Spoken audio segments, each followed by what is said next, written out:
El poder que transforma. Es una miniserie que en 4 domingos vamos a estar compartiendo. Quizá va a haber alguna interrupción. El último domingo de este mes, es decir, dentro de 2 domingos, Marina y yo estamos en el centenario de la web, estamos en Madrid, y estará con vosotros el pastor Santiago Fibla, que lo conocemos, sigue con Isaías, tenemos Isaías para el rato, así que dentro de un par de domingos él estará con nosotros. Pero ahora vamos a empezar esta pequeña serie sobre el poder que transforma. Si hay algo que nos impide creer en la transformación de una vida, es pensar que para que eso ocurra, para que haya esa transformación, se necesita un poder sobrenatural.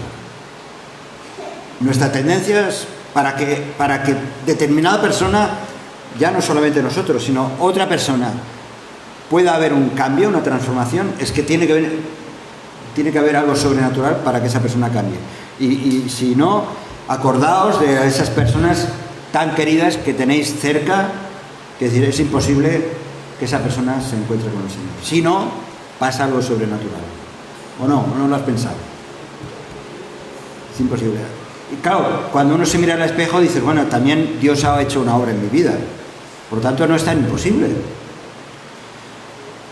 Nos gustaría tener, desde luego, seamos sinceros, nos gustaría tener el poder en nuestras manos para cambiar tantas cosas, una enfermedad, una situación de guerra como la que nuestros queridos hermanos Luda y Vladimir están experimentando. Querríamos cambiar situaciones tan tremendas, o incluso simplemente comportamientos de otros. Nos gustaría tener el poder para que el carácter de otra persona y el comportamiento también cambiara, ¿verdad? Poder para defendernos ante las tentaciones, que son tantísimas. No sé vosotros, yo en el móvil continuamente estoy recibiendo invitaciones de señoras. Hay tantas tentaciones, pero nos gustaría tener ese poder para cambiar las cosas. Sin embargo, debemos reconocer que somos incapaces y al final como cristianos, tenemos la frustración de que no tenemos ese poder. Ahora, a mí me gustaría, antes de seguir adelante, que tú te preguntases, como yo, si quieres realmente buscar y encontrar ese poder. Os lo pregunto, porque lo que vamos a meditar en estos días tiene mucho que ver con tu interés. Tú quieres buscar y encontrar el poder para que estas cosas ocurran. Decidme, ¿sí o no? Sí. No, hombre, es que si no parece que estoy aquí hablando solo. Y este es uno de las cuestiones más, yo que sé, quizá más frustrantes del cristiano. Encontramos en las Escrituras muchas expresiones, y en los Salmos sobre todo, que dice que el Señor es todopoderoso. El Señor es todopoderoso. Salmo 62:11. Tú, oh Dios, eres poderoso. Y este es uno de los calificativos que más define y aparece en las Escrituras, define al Señor. Y lo creemos firmemente. Yo creo que sí, que lo creemos, que el Señor es todopoderoso. Pero anhelamos tener el poder de Dios actuando en nuestras vidas. ¿De verdad lo anhelamos? Porque si lo anhelamos, entonces nos ponemos las pilas. Entonces ponemos todo el interés.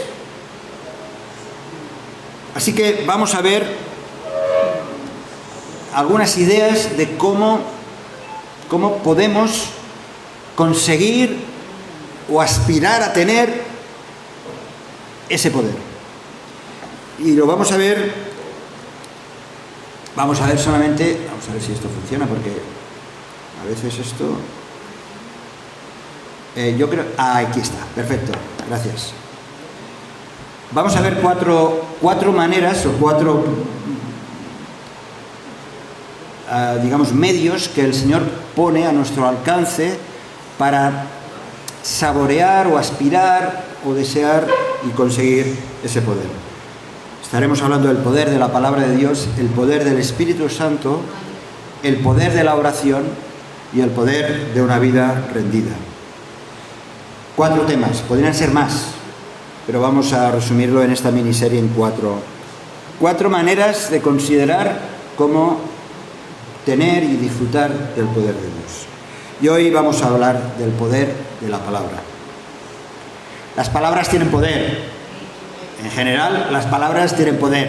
Lo que digamos puede hacer daño o puede estropear relaciones, incluso nuestra propia manera de pensar de nosotros mismos.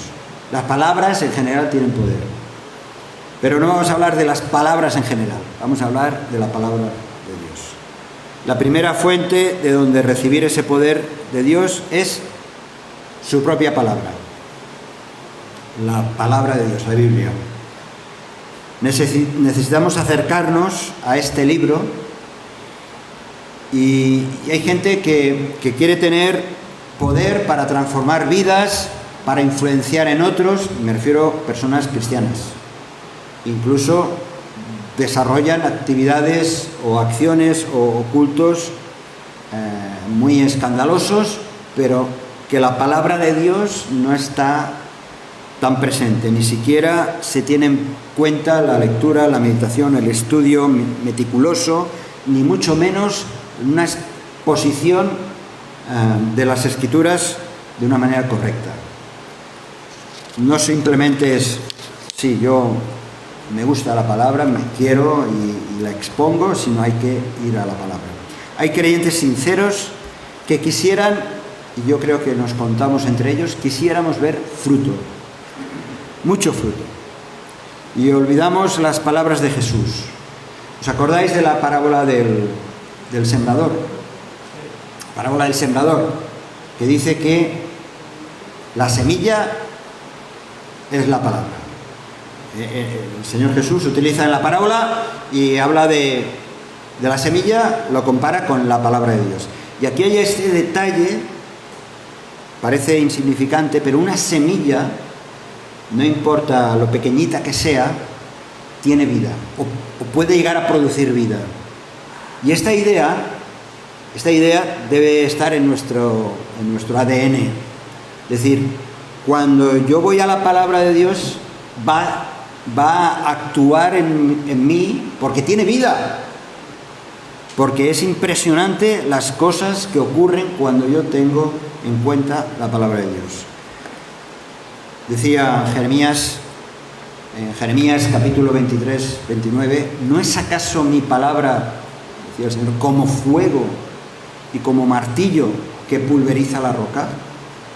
Así es la palabra de Dios. Es como un fuego que lo consume. Por desgracia, estos días, estas semanas, estamos viendo muchos incendios. Vemos cómo arrasa. Pero así es la palabra de Dios. Puede arrasar, puede quemar aquello que de otra manera no podría resurgir de nuevo. Y dice que es como un martillo, no sé qué martillo será, pero bueno, los de antes no sé, depende de la roca, ¿no? Pero dice que es como un martillo que pulveriza, o sea, desmenuza la roca. Así es la palabra de Dios. Qué imagen, tan visible. Qué imagen tan visible. La palabra es como un fuego consumidor, como un martillo que hace añicos la roca más dura. ¿Estás convencido, convencida de eso? ¿Estás convencido, convencida? Sí. Porque es que, si no, son palabras muy bonitas. Pero así es la palabra. Por tanto, si deseamos tener la plenitud del poder en la vida y en el servicio, en el ministerio cristiano, en el testimonio, simplemente, es imprescindible alimentarse de la palabra de Dios. Nosotros siempre estamos diciendo, ¿no? ABC, Asamblea Bíblica del Camp, pero también es arte, Biblia y cultura, y comunidad, perdón.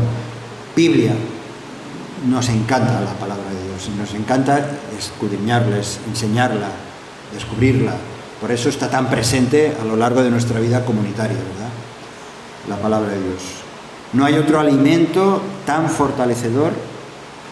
No se trata simplemente de un complemento vitamínico. Mira, de vez en cuando leo este texto y así me animo, ¿no? No se trata de eso simplemente, que sí, que tienes que tener tu momento devocional, pero también se trata de alimentarte, de estudiar, de buscar maneras y por eso intentamos siempre dar sugerencias, ideas, y si lo que no recibes aquí, recíbelo en otro sitio, pero estudia la palabra, estudia la palabra. Si no dedicamos tiempo para el estudio de la Biblia, tampoco tendremos poder. Si no le dedicamos tiempo, no vamos a tener poder. Nos faltan muchas veces las fuerzas, nos falta el ánimo, nos falta tantas cosas. Por eso cuando nos desanimamos, cuando nos contagiamos también por la influencia de las noticias y de las cosas que ocurren alrededor nuestro, las noticias que tantas veces ya no sabemos si apagar la tele o el móvil, pero nos agobian. Si no le dedicamos tiempo a la palabra de Dios, no sabremos cómo confrontar todas esas situaciones. Hay algunas cosas que la palabra de Dios tiene poder para hacer. Vamos a ver tres, de una manera rápida. La palabra tiene poder para convencer de pecado.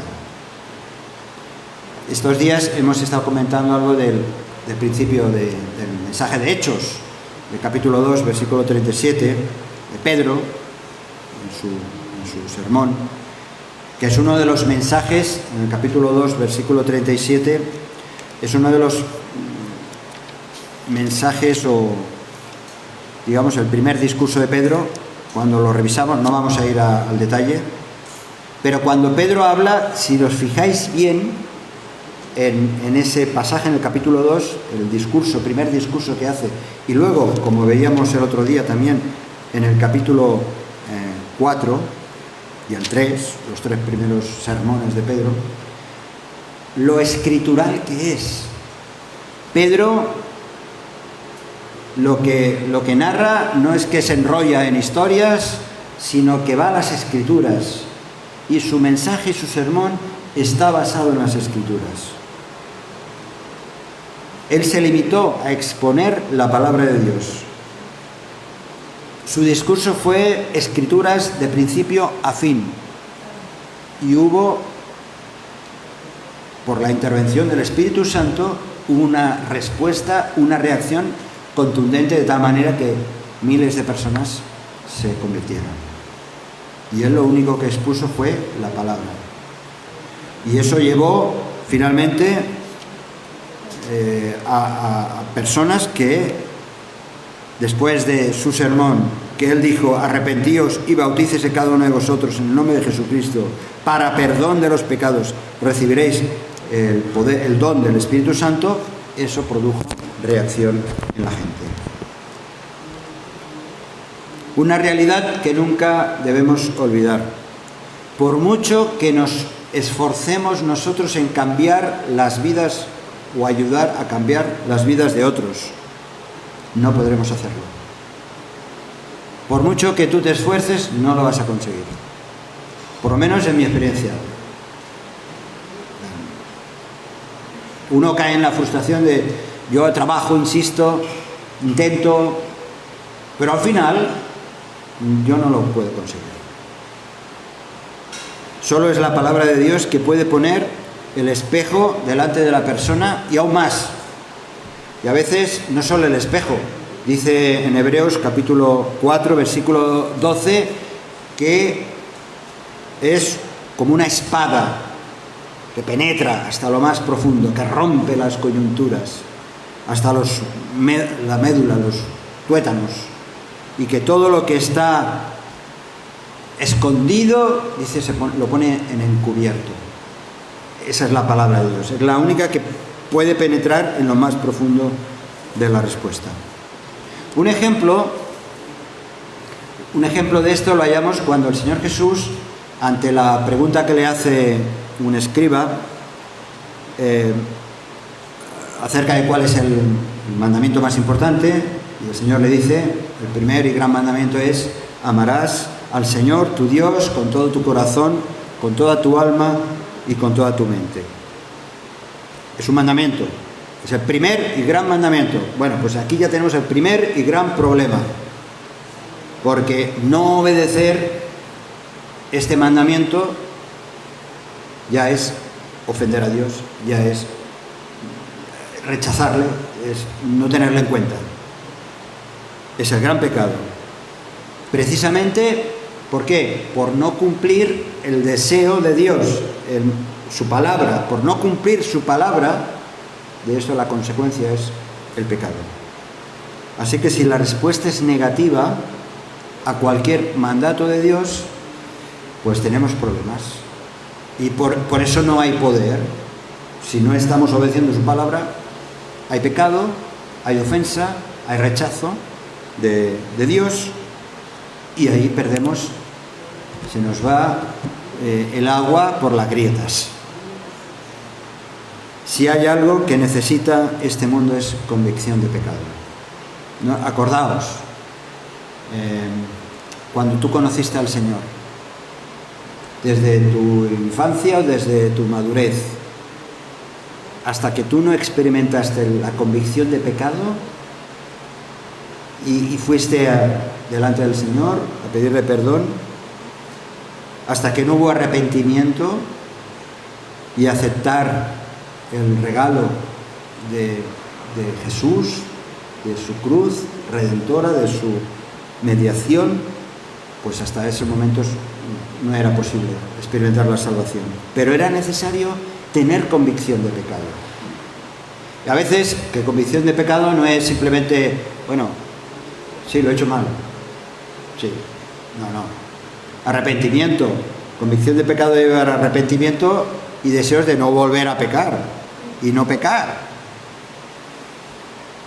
Decía el salmista: sea mi corazón íntegro en tus estatutos, para que no sea yo avergonzado. ¿Por quién? ¿Por quién no voy a ser avergonzado? Por el Señor. Desfallece mi alma por tu salvación, mas espero en tu palabra. Espero en tu palabra.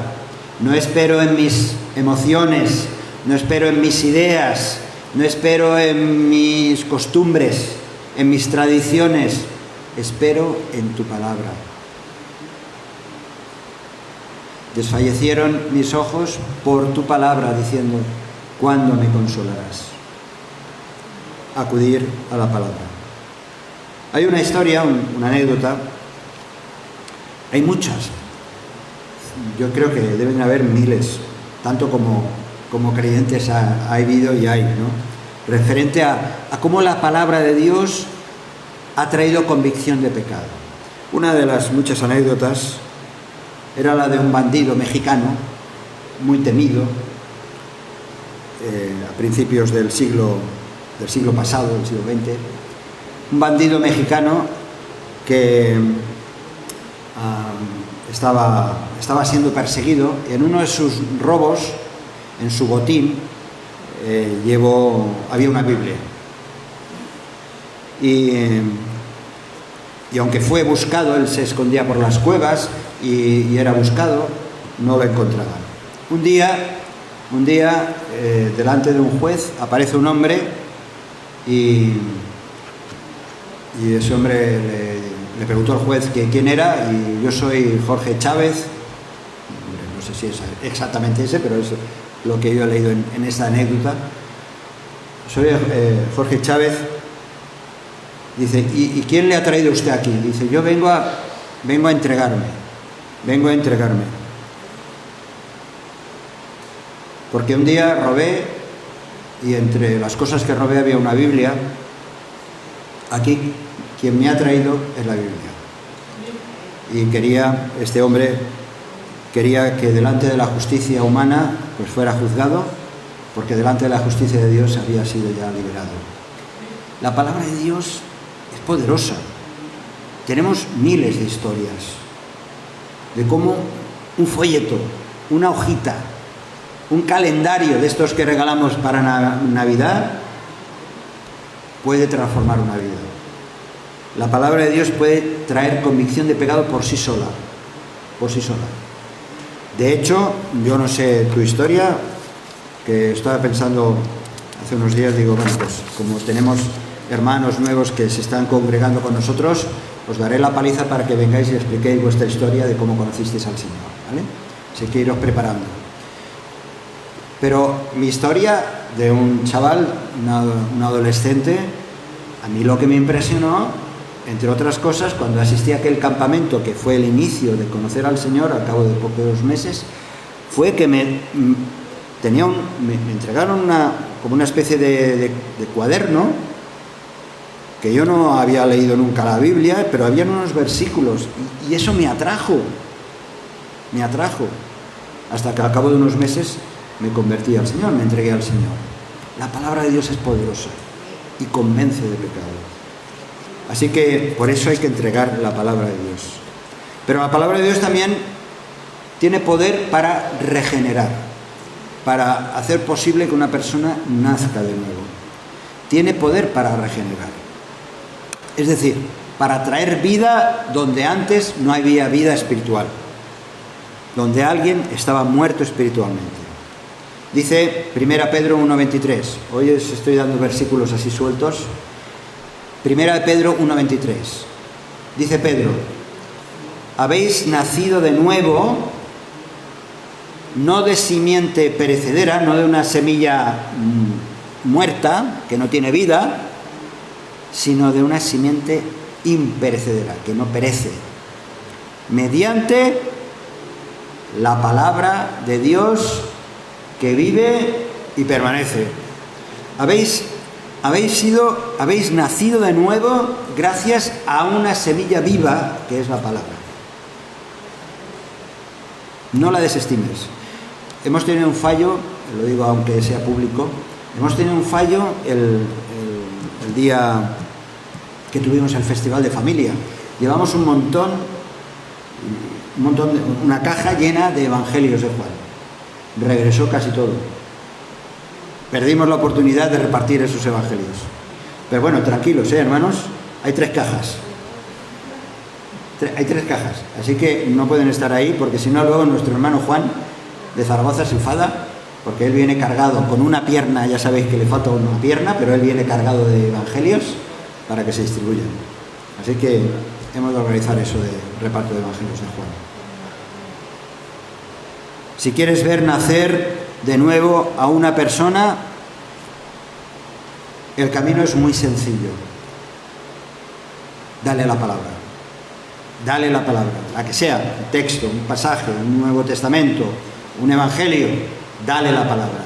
Dale la palabra. Toma la palabra de Dios, preséntale al Cristo crucificado, al Cristo resucitado, ponla en su corazón. Aunque diga, no quiero saber nada, ponla en sus oídos.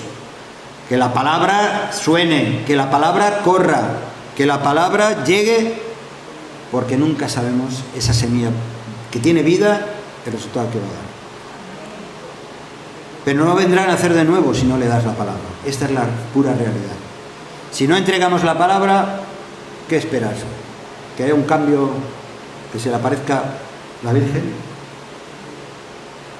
Si no le das la palabra, nosotros no sabemos, ni entendemos los misterios de Dios. No tenemos poder para cambiar la vida de nadie, pero la palabra de Dios puede llegar a regenerar cualquier vida, cualquier vida. El proceso es simple.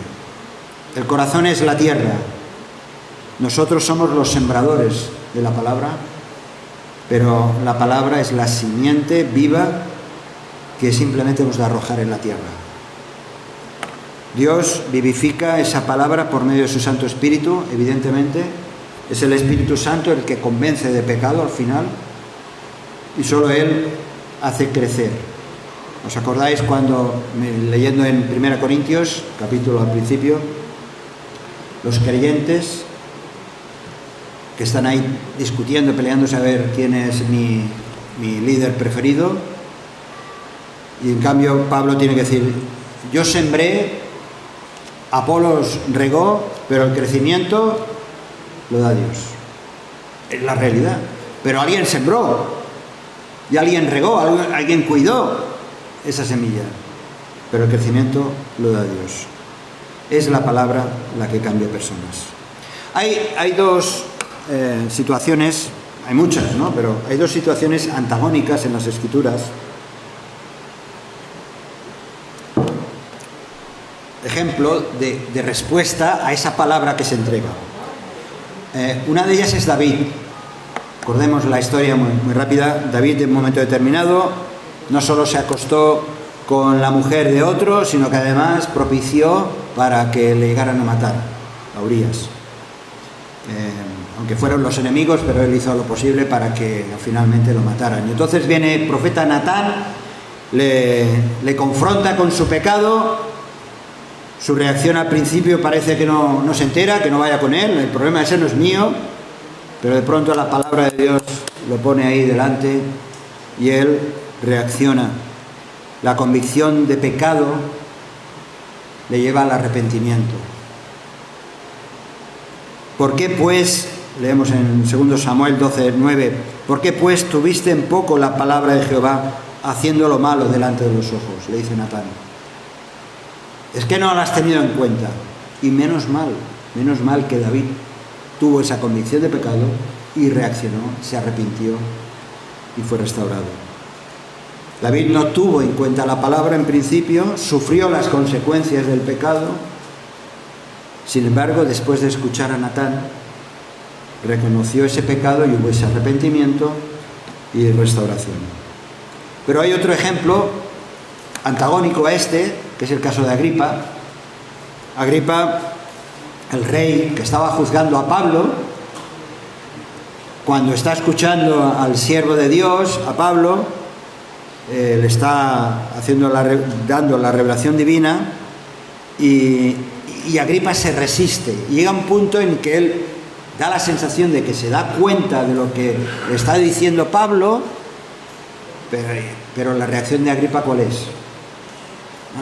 Por poco me persuades. No quiere doblar su rodilla. La palabra de Dios está ahí, la está escuchando, se está dando cuenta de la historia y de la vida de Pablo, pero su reacción es rechazo. ¿Tenía que dejar Pablo de explicarle la palabra, de darle la palabra? No. Y eso es lo que hemos de aprender continuamente. La palabra hay que soltarla, hay que dejarla que actúe. El nuevo nacimiento es el resultado de poder participar precisamente de algo milagroso, algo extraordinario. Decía al principio que nos gustaría ver algo sobrenatural que ocurriera para que hubieran cambios en las vidas de las personas. Pues efectivamente, hermanos, hermanas, formamos parte de algo en el que hay una intervención divina y que nosotros somos partícipes de esa intervención cuando estamos dando la palabra. Segunda Pedro, capítulo 1, versículo 4. Coger un momento entre la Biblia, porque parece que hoy no os estoy pidiendo que cojáis la Biblia. Segunda de Pedro, vamos a leerlo, todo el versículo. Aquí en pantalla hay una parte.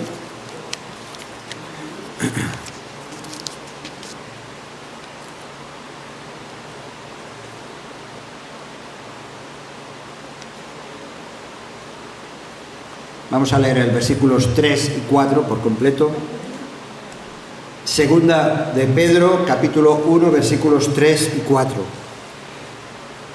Dice Pedro, como todas las cosas que pertenecen a la vida y a la piedad nos han sido dadas por su divino poder, mediante el conocimiento de aquel Jesucristo que nos llamó por su gloria y excelencia, por medio de las cuales nos ha dado preciosas y grandísimas promesas para que por ellas, por estas promesas, por la palabra dada, llegaseis a ser participantes de la naturaleza divina, habiendo huido de la corrupción que hay en el mundo a causa de la concupiscencia. Es cierto que en este mundo las cosas van fatal, como vemos estos días en el estudio que estamos haciendo de Corintios, como todo el tema de la sensualidad y la sexualidad que está tan arraigado también en este mundo.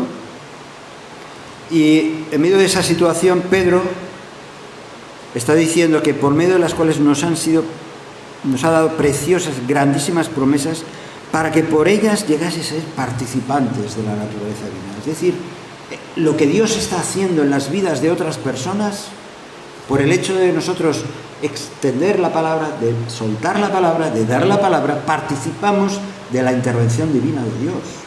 Es un privilegio, es un gozo, es una alegría.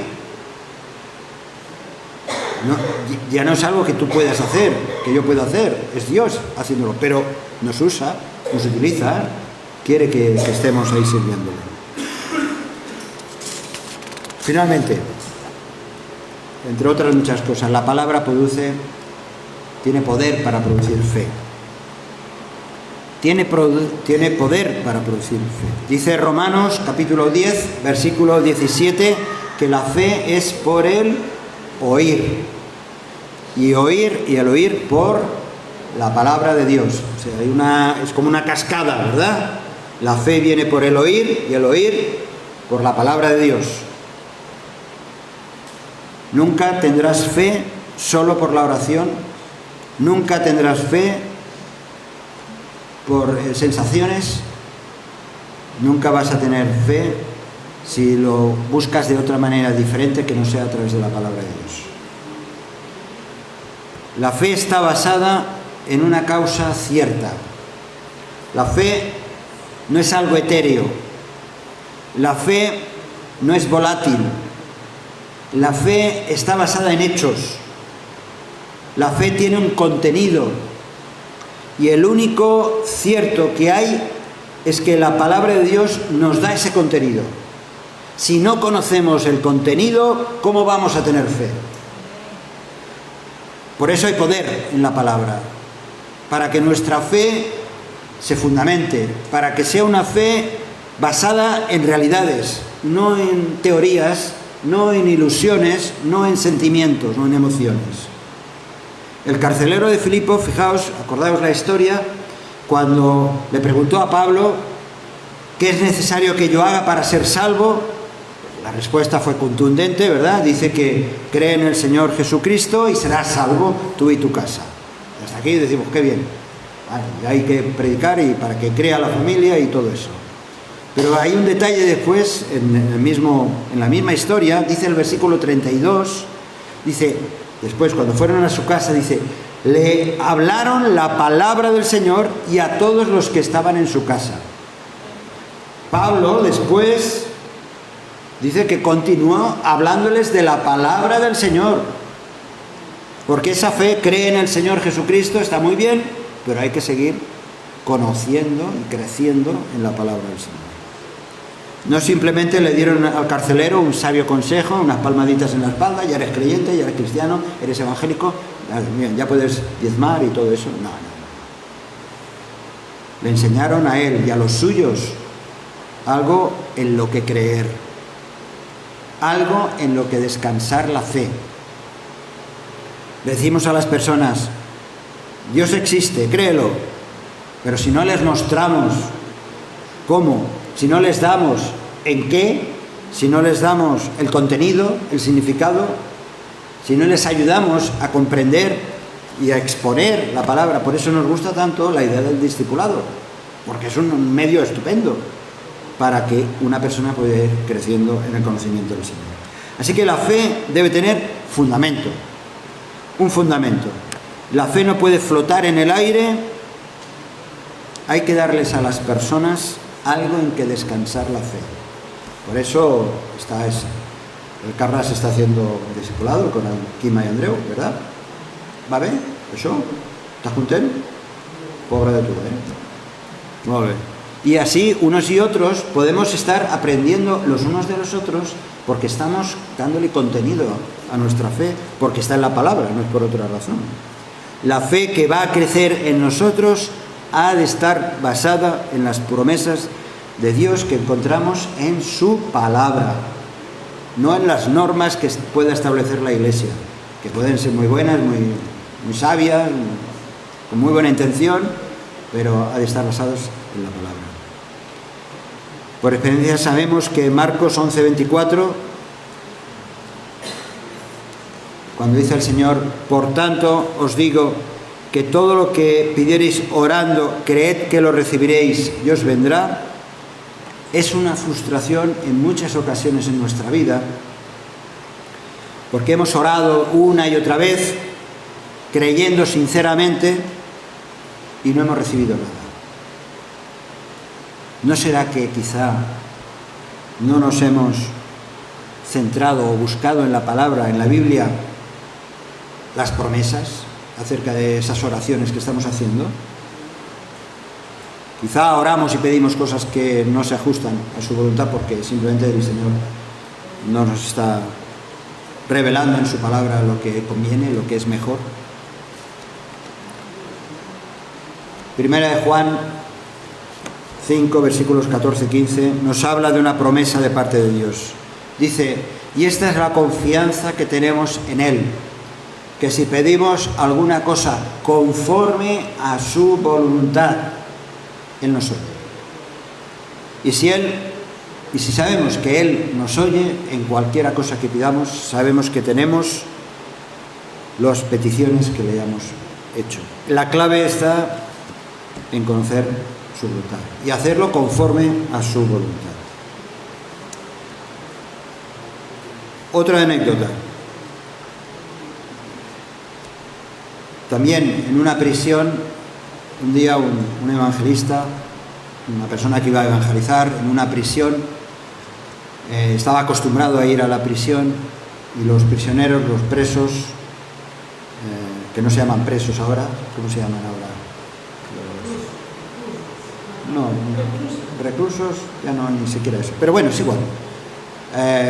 Uno de ellos le pidió una Biblia a ese evangelista, a ese hombre que iba a evangelizar allí en la prisión. Y el hombre, este evangelista, le pidió una condición. Mira, yo te entrego el Nuevo Testamento, con la condición de que lo leas. Claro, es que las Biblias, muchas y los Nuevos Testamentos, en la prisión, las hojas pueden servir para enrollar el cigarrillo, ¿no? Y fumar. Y el evangelista le dijo: tienes que leer la Biblia. Y el preso fue honesto y le dijo: bueno, pero ya sabes que las páginas las uso también para eso. Vale, bueno, tú hazlo. Al cabo de pasado el tiempo, bastante tiempo, en una reunión se levantó un hombre, cuando estaba predicando este evangelista, después de predicar, se le acerca un hombre y dice: yo soy aquel preso al que usted le entregó el Nuevo Testamento. Pues yo lo estuve leyendo. Después de leer cada página, me enrollaba el papel, la hoja, y me fumaba. Me fumé todo el Evangelio de Mateo, me fumé todo el Evangelio de Marcos, pero cuando llegué a Juan 3:16 ya no pude fumármelo más, porque me di cuenta que necesitaba a Cristo en mi vida. Tiene poder la palabra, tiene poder, hermanos. Estos son hechos reales, no es una historia. Hermanos, soltemos la palabra. ¿Anhelamos poder en nuestra vida? Claro que sí. ¿Debemos anhelar poder en nuestra vida? Sí, sí. ¿Queremos ver cambios en nosotros, en primer lugar, y en las vidas de otros? Claro que sí. Y pobre de nosotros si no queremos ver cambios en las vidas de otros. Pero acudamos a la palabra de Dios, el libro de los libros, la Santa Biblia, En ella hay poder, como hemos visto, para convencer de pecado, para regenerar, para traer vida nueva en otras personas y para producir fe, porque la fe hay que alimentarla y somos llamados a crecer en fe. Si este mensaje te ha bendecido o te ha ayudado en algo, puedes suscribirte a nuestro canal de YouTube. También conocerás nuestra comunidad, la Asamblea Bíblica del Camp de Tarragona, en Cambrils, España, a la que estás cordialmente invitada o invitado.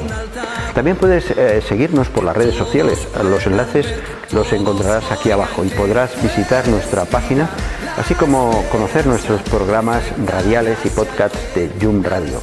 ¿Qué? ¿Te suscribes ya a nuestro canal?